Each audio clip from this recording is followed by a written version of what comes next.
ICC champions trophy 2025 జరుగుతుందా లేదా అన్నది ఇంకా క్లారిటీ లేదు. ఈ మెగా ఈవెంటులో పాల్గొనేందుకు పాకిస్తాన్కు భారత జట్టును పంపేందుకు బీసీసీఐ నిరాకరించిన సంగతి తెలిసిందే.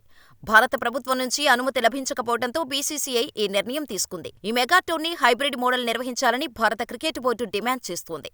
కానీ భారత క్రికెట్ బోర్డు ముందు బీసీసీఐ కొన్ని షరతులు పెట్టినట్టు తెలుస్తోంది. అయితే పీసీబీ కండిషన్స్ ను భారత బోర్డు తిరస్కరించినట్టు సమాచారం. దీంతో కథ మళ్లీ మొదటికే వచ్చింది. కాగా పాక్ మాజీ క్రికెటర్లు సైతం భారత జట్టు తమ దేశానికి రావాలని కోరుకుంటున్నారు. ఈ నేపథ్యంలో పాక్ బౌలింగ్ దిగ్గజం షోయబ్ అఖ్తర్ కీలక వ్యాఖ్యలు చేశాడు. ఇండియన్ క్రికెట్ టీం పాకిస్తాన్లో ఆడేందుకు ఎంతో ఆతృతగా ఎదురుచూస్తోంది. వారికి మా దేశంలో ఆడటమంటే చాలా ఇష్టం. ఇక్కడ ఆడటం మా జట్టు కంటే భారత జట్టుకే ఎక్కువ ఇష్టం. విరాట్ కోహ్లీ సైతం పాక్లో ఆడాలని ఉవ్విళ్లూరుతున్నాడు. భారత్ వర్సెస్ పాకిస్తాన్ మ్యాచ్ మా దేశంలో జరిగితే టీవీ రైట్స్, స్పాన్సర్షిప్లు ఒక్కసారిగా ఆకాశాన్ని అంటుతాయి. కానీ అలా జరుగుతుందని నేను అనుకోవటం లేదు. ఎందుకంటే పాక్కు పంపేందుకు భారత ప్రభుత్వం అనుమతి ఇవ్వటం లేదని అఖ్తర్ పేర్కొన్నాడు.